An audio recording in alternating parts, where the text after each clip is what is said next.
From the High Definition Educational Broadcast Center at Bergen Community College's main campus in Paramus, this is Studio Bergen.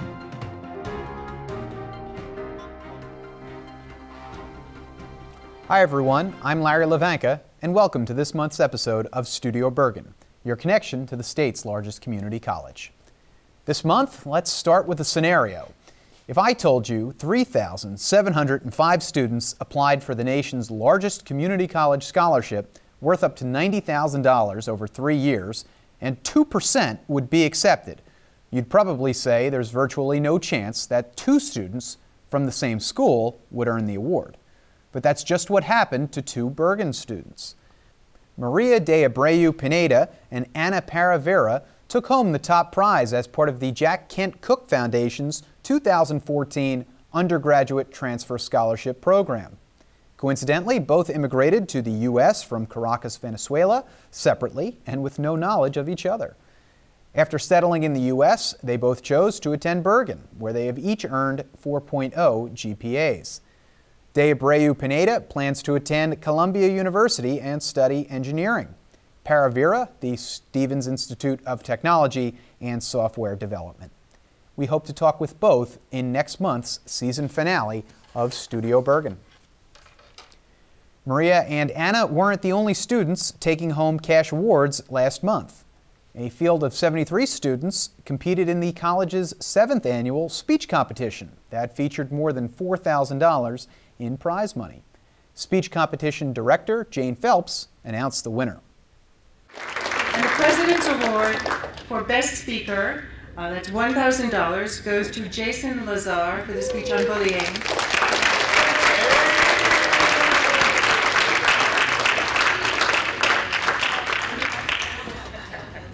The Bergen Community College Foundation furnished the award money. In that vein, the foundation hosted its annual scholarship awards ceremony April 22nd. The event brings donors, students, and families together for an afternoon recognition and celebration. Dr. B.K. Walter discussed the importance of donors and the significance of the day. Today is probably the only other day that I find happier or as happy as a day in May, which is our commencement day. Because today is a day that we honor students for the great work that they do. This year, thousands of dollars in scholarships were awarded to more than 100 students. Scholarships are funded through events such as the group's annual golf outing and Monte Carlo night, which raised more than $36,000. Meanwhile, also making news last month was the college's agreement to participate in a nationwide initiative to double the number of U.S. students studying abroad by 2019. More than 150 schools have signed the pledge, spearheaded by the Institute of International Education's Generation Study Abroad program. But Bergen remains one of less than a dozen community or county colleges to do so. Joining us now is Dean of Arts, Humanities, and Wellness, Amparo Cotting, who coordinates the college's study abroad initiatives. Amparo, why is this significant? Well, it is significant because it is going to give us the opportunity to allow students to participate in study abroad programs other than summer and semester programs. Right now we belong to a consortium, and we send our students through the consortium model. So they can go for 4 weeks in the summer, 8 weeks in the summer, and then they can spend an entire semester.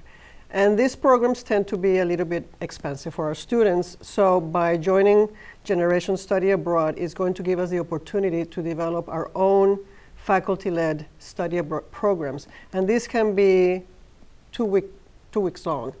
How did we get involved with this group in the first place?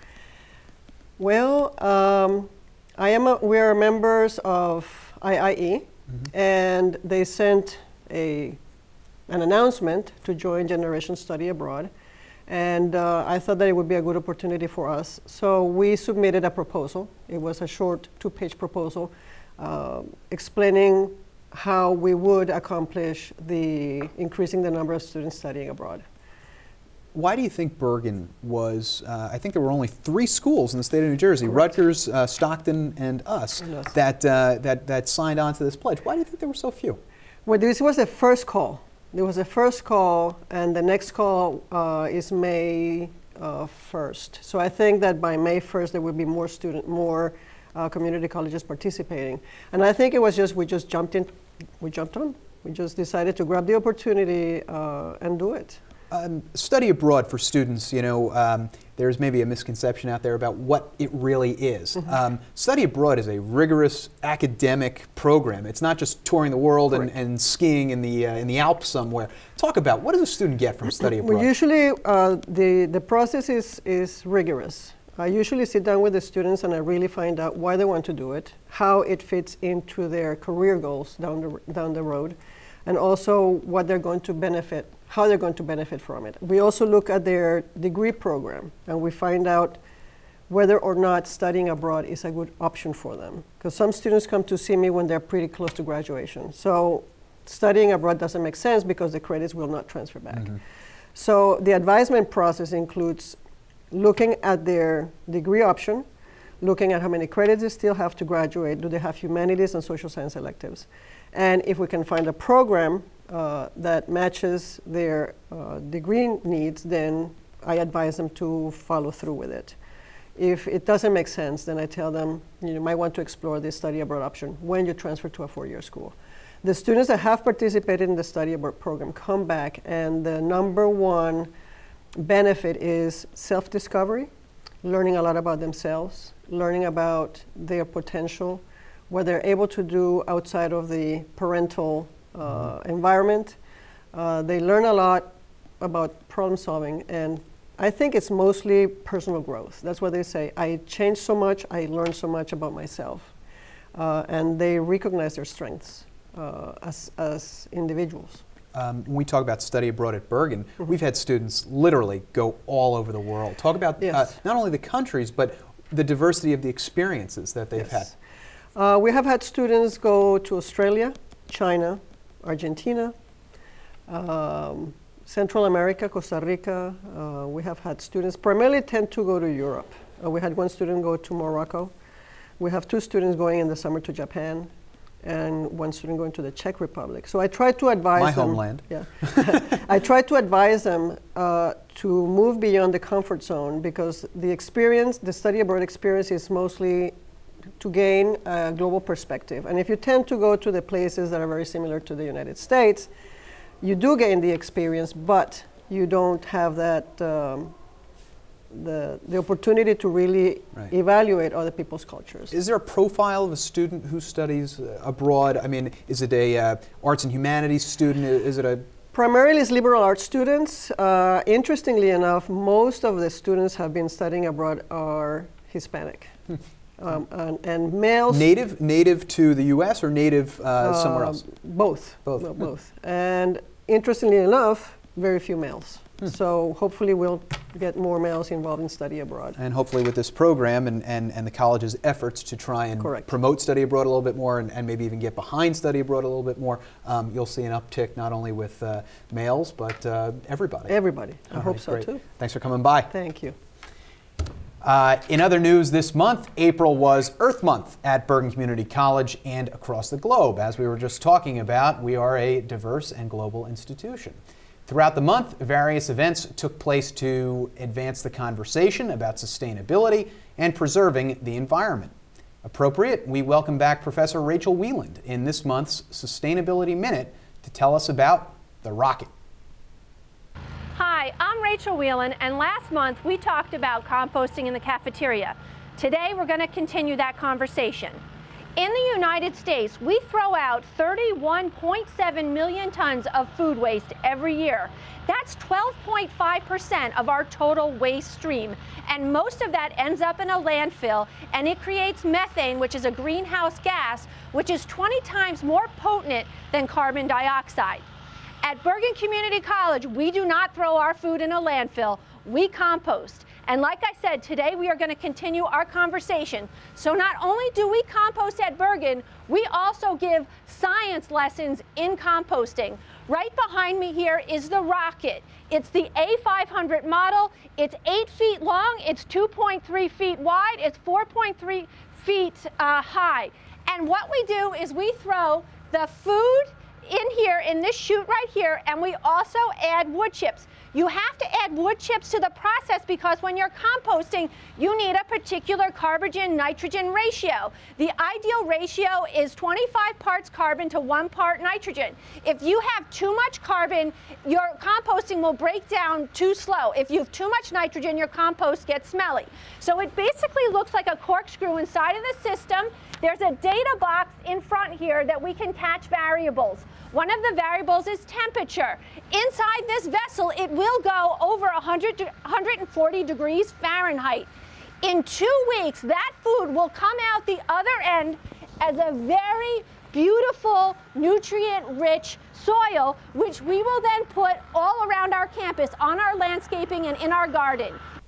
If Professor Wieland is Bergen's Green Queen, I guess you could say the subject of faculty focus this month is the sustainable sire. Professor Robert Dill, who teaches environmental science, shared his thoughts on sustainability, the environment, and his motivations for teaching with us. There's this culture of, well, I don't see a recycling bin, so I'm going to throw this bottle into the garbage. And that's not appropriate. Like, you bought it, you used it, now find an appropriate place for it. And I always say to my students, I said, you know, if you have to use the bathroom, you find an appropriate facility to use. You don't just go anywhere because it's convenient. And just because there isn't a recycling bin around doesn't mean you can't. And so, somehow you've carried that bottle of Coke around with you for the past 45 minutes, but as soon as it's empty, it's toxic? No.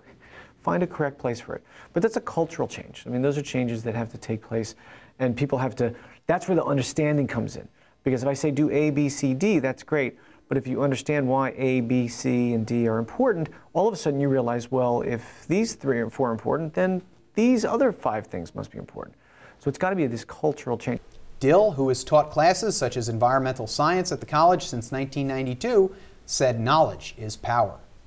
When we talk about climate change, I say to the students, like, and they know we're going to talk about climate change. I start off by saying I do not believe in climate change, which is true. I do not believe that humans are inducing the climate to be warmer. I do not believe that humans are putting greenhouse gases into the atmosphere that is warming the planet. At this point, the students are very nervous. They've had me for 13 weeks and they're saying, what's going on? I'm scared now.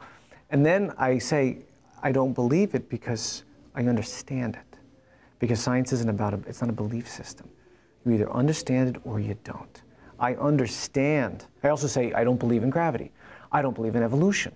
These are not a matter of belief. These are a matter of understanding. You either understand it or you don't. And we spend the first 5 minutes talking about what science is not, although we've already done this in the beginning of the semester, but we revisit it because it's really important because, you know, for some reason climate change is about belief. And it shouldn't be. It should be about what does the evidence say. Understanding comes from years of experience, but of course, he's evolved too. I look back at me 10 years ago and I'm like, well, what the heck was I talking about? You know, and I'm sure 10 years from today I'll look back and I'll say, what the heck was I talking about? Like, I've, you know, grown dramatically. I mean, and since I started here, I also got a master's in sustainability from Ramapo. But, you know, I read voraciously on the topic, on environmental science, on all the sciences. And I'm constantly making connections. I mean, there isn't a week that goes by that I don't read an article or listen to a podcast or watch a documentary, and all of a sudden, those 3 things that they may be separated by 2 years, all of a sudden click together. And bam, I have this new database of knowledge that I can use in the classroom. Dill said a critical part of the evolution has included the idea of looking at issues with a broad and long-term view. When they built the pyramids, they didn't say, well, let's put these suckers up for a few years and then they'll be down. No, it was built to last. And I don't think our civilization is built on the principle of built to last. It's built on easy, cheap, now, making profits instead of longer term. So that's the evolution that the environmental science field has gone under. I mean, you know, environmental science still has the facts, but I think we're now thinking more in the future, applying those facts to future and projecting out. Further, Dill won't come down on anyone for not being as green as he might be. Every little bit helps, and everyone can play a role. When you start looking at dishwashing, for example, and you look at the alternatives, there are alternatives to the harsh chemicals. And granted, yeah, I know I'm doing it and my neighbor's not, but that doesn't mean I shouldn't do it. You know, just because others are not doesn't mean that I'm not. And I can't do everything, but I can do something, and I will not let what I can't do interfere with what I can't do. That was a quote by Edward Hale or something. I don't take credit for that. But, you know, I try to teach also that it's about progress, not perfection. You don't have to be perfect. It doesn't have to be an all or nothing thing. You know, why not have the, I don't want to call it toxic, but the more chemically laden dishwashing and or laundry detergent and a greener alternative that doesn't have the phosphates, that doesn't have the nitrates, that is biodegradable, that doesn't, you know, damage the environment as much. Why can't you have both? And if you got a really, really tough stain that you can't get out with the green stuff, which I disagree with, go to Tide, go to the other things. You know, it doesn't have to be all or nothing. In the end, this is who he is, and he's proud of it. But I do try to bring it home with me, and I do try to apply the skills at home. I look at our energy bills, and our energy was up. So at the dinner table, I say, guys, you know, can we, you know, not a mandate, but like, can we really try to cut back on our wastage around here? And can we just look at our light use and our electricity use and our heating? So I do try to reduce our impact. I mean, granted, I live in North America, I live in Bergen County, so my impact is really high. But I'm trying to do my best at reducing what I can where I can. You know, we don't eat meat because of the environmental impact and the ethical and humane things. We conserve water, we conserve energy. We really try to practice. We, you know, have our own little garden, so we're a little less dependent on big ag. You know, we have compost, we have water, rain barrels. So we really try to be, we're getting a small solar array for the house because my daughter wants it. My daughter asked for her birthday, she wants a solar array. I'm like, woo! So yeah, we do try to practice what we preach. As we head into our break, you'll notice a different kind of PSA this month, one completed by Bergen students in the Environmental Club. We'll be right back. Hey, did I see you in my biology class? Do you want to maybe start a study session? Yeah, okay. Yeah, that would be good. Awesome. You could do it around a front.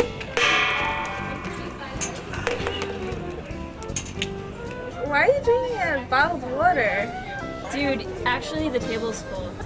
Fine, I'll go. Bye. Hey, Brenda. Hi. You're in my biology class, right? Yeah. I was having some trouble with some of the work. I don't know if you would be interested in No, we're already helping her. Yeah. Oh, okay. I'm having a little bit of a rough time though, so. You can, there's tutors in school. Oh. You know what? We can use another person. Yeah, you know what? Include you in our Really? study group. Yes, and you guys should study together, as a matter of fact.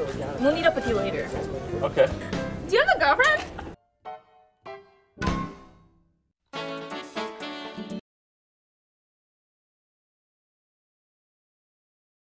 Welcome back to Studio Bergen. I'm Larry Hlavenka. Delayed by weather and travel issues a few months ago, Black History Month's keynote speaker finally made it to Bergen last month. WWE wrestler, Harvard graduate, and attorney David Otunga visited April 24th to discuss the dangers of stereotypes, a life he knows all too well. Science, technology, engineering, and math were the words of the day at the college's first STEM C2 Research Summit that showcased the talents of faculty, students, and staff from 2- and 4-year schools that have undertaken STEM-related research or special projects. Participating schools included the City College of New York, Montclair State University, New York City College of Technology, Ramapo College, and William Patterson University. A panel of judges comprised of faculty and staff from multiple colleges, as well as STEM industry professionals, presented awards to the highest caliber projects. Jim Blanchard, who founded the Unmanned Aircraft System Academy STEM Initiative, delivered the keynote address.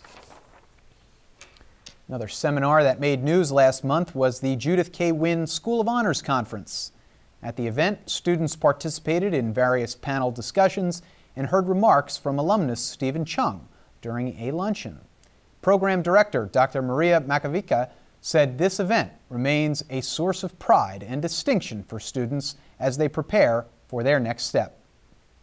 Many of our graduates return and they say that the academic setting, the enhanced academic setting that we have provided, closely matches the academic setting they encounter in the four-year schools, and that's what it's all about.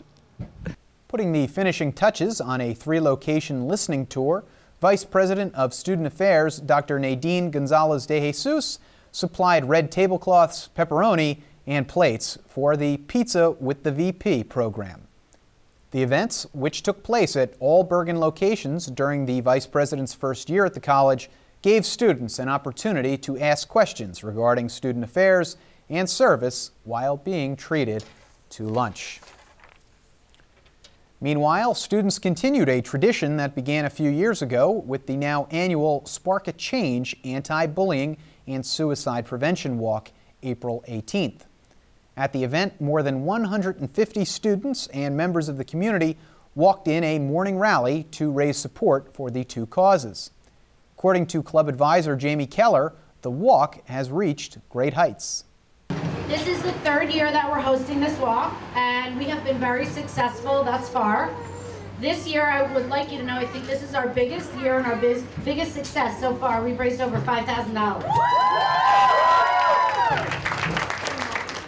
Keller founded the group 3 years ago in response to the need for anti-bullying advocacy. Speaking of events that helped the Bergen community grow as individuals, the college's day-long Professional Development Day took place April 8th. This year, faculty, staff, and student groups were separated by classification in order to provide the most productive format. Also last month, Bergen faculty and staff gathered for the first ever Spring Fling, a dinner dance at the college's main campus aimed at celebrating the power of community. The college's annual Service Recognition Award ceremony took place during the event, honoring faculty and staff like Professor Dan Chadwick, who have served Bergen between 5 and 45 years. Speaking of employment, Bergen students had an opportunity early last month to begin their job search as they prepare for their next step. Dozens of employers descended upon the main campus to recruit for various positions. Turning our attention to this month's campus calendar, Professor Brian Altano will move from the head of the class to center stage with his stories from the Garden State in The Return of the Jersey Guy, Friday, May 2nd at 7:30 p.m. in the Anna Maria Saccone Theater. Visit tickets.bergen.edu for seats. Fall registration will open for all students Monday, May 19th.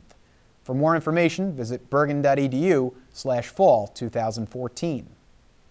The college's biggest event of the year, Commencement 2014, will take place Thursday, May 22nd at 7 p.m. at the Izod Center in East Rutherford.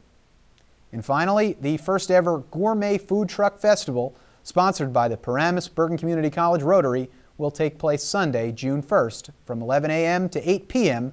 at the main campus, when 25 food trucks will visit. In our Student Success Spotlight this month, we welcome Ricardo Montero-Hernandez, who served as the editor-in-chief of the student newspaper, The Torch, this year. Welcome, Ricky. Hey, Larry. I call you Ricky. Your mom wants to hear you as Ricardo. That's why we introduced you as Ricardo. First question.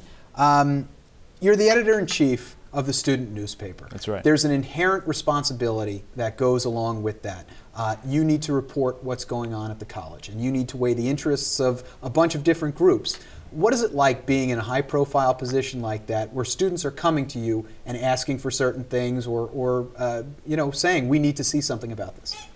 Well, it's always very difficult trying to balance out what the students want, what the news actually are, and what the parents want to hear, because our audience is wide. Our audience is the staff, the faculty, the students, and the parents. So we have to weigh out what the news actually are, and then we have to report them clearly in a modem that will appeal to all audiences, and that's always really difficult. It is, and to be the editor, you are, like it or not, the guy who has the name on the door, you know, so yeah. You know, you are the gatekeeper in a lot of ways. You will decide what goes in the paper and what doesn't. That's a lot of responsibility. And it's difficult for me sometimes because sometimes I'm torn between what is right and what people want to hear. And this yellow journalism that we've seen lately, you know, in the media, I'm very against it. So at times I find myself torn in what should be printed and what is right. Why? Let's take a step back. You're a journalism student, okay? That's right. You believe in it, obviously. You have writing ability. But a lot has been talked about in the media and elsewhere that, you know, newspapers are dead. You know, it's a dead field. Why, as somebody who's a young man who has a whole career ahead of you, now I could give you a bunch of reasons why I don't think it is dead, but right. Knowing all of that, why enter into a field like journalism? Well, I wanted to start from the basics, and I think the basic of journalism, it's been for, you know, years. It's first is the writing, the reporting, and, you know, basically dealing with people. And I saw the opportunity when I first came in my first semester. I saw a poster of the Torch. I said, I'm a journalism major. I need to get involved somehow. And that's the only option that I saw that I could get in.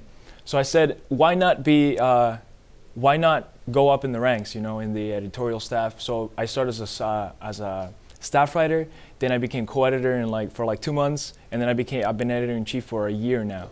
So I thought, yes, newspapers are technically a dying field, but as editor-in-chief, I wanted to make it so that Bergen, it's not a dying field in Bergen, and I want, you know, people to read it, and I want people to notice us. And you're right, writing is not going to die. There will always be a venue for writing. It may not always be in print, as we see now, but obviously, you know, there's plenty of content generation to right, do. and it gives me liaison to do so many other things. I can, if I get the writing down and the reporting, and that's basically the basics, just like in basketball. If you can get in the net, you'll score. Talking about you know, other students getting involved. As the editor-in-chief, I sat in your chair many years ago when I was in college. Yeah. Getting students to write for the newspaper was a challenge. Even kids that were journalism majors, you know, because look, at the end of the day, you are college students, and you know, not everybody's thinking about their future. Did you find that difficult trying to get people integrated into the newspaper and getting them engaged? Well, we try to make our environment at the newsroom always as engaging as possible, so people feel welcome, people feel comfortable, and people feel smart. You know, people come in and they have ideas and they want to argue and they want to write. It was difficult because nobody wants to write. Nobody wants to write more essays, and we all have enough work. We're college students. So I made it as engaging as possible. I gave them options. I gave them photographers, design people, I have writers, I have whatever they want to do. I try to work with them with the skills, and then we integrate it somehow in the newspaper. If they're not even good at writing, then I'll make them a cartoonist or something like that, but anything to get people involved. As you prepare for your next step, the word is out that you are not going to be the editor-in-chief next year, and you're actually going to help us a little bit on this show. You're going to be producing a segment, a Man on the Street segment, that you're going to interview students and talk to them about, you know, a topical issue. Obviously, you're excited about that. We know that's coming. What else is down the road for you? Transferring, graduating, career? Well, sadly, I won't be editor-in-chief, like you said. I would love to be. You know, and I will be helping in Studio Bergen right here. I'm very excited about this. This is the next step in my journalism career, is broadcasting. I already did the written part. Now it's about the camera work and all this stuff. I'm actually going to work for internet news channel, Colombian, because I am Colombian. And then I'm probably going to graduate from Bergen. I'll go to Hunter College. I'll find an internship, you know, the whole deal, whatever, and maybe I'll get a publication of my own. We'll see. I'm going to New York. I'm living there, so I'll, you know, it's the journalism central of the world. Very cool. I'll find something. You may not see Ricky or Ricardo, you know, that's for Mom. You may not see him in the next episode of Studio Bergen, but he's going to be helping us out, and I'm really looking forward to that. Yeah. So thanks for coming on the show today. No problem. All right. That wraps up our show this month, so thank you to Ricardo again for being with us. We'll see you next month in our season finale with a full recap of all of the year-end ceremonies and events. For Bergen Community College, I'm Larry Hlavenka. Thanks, and take care.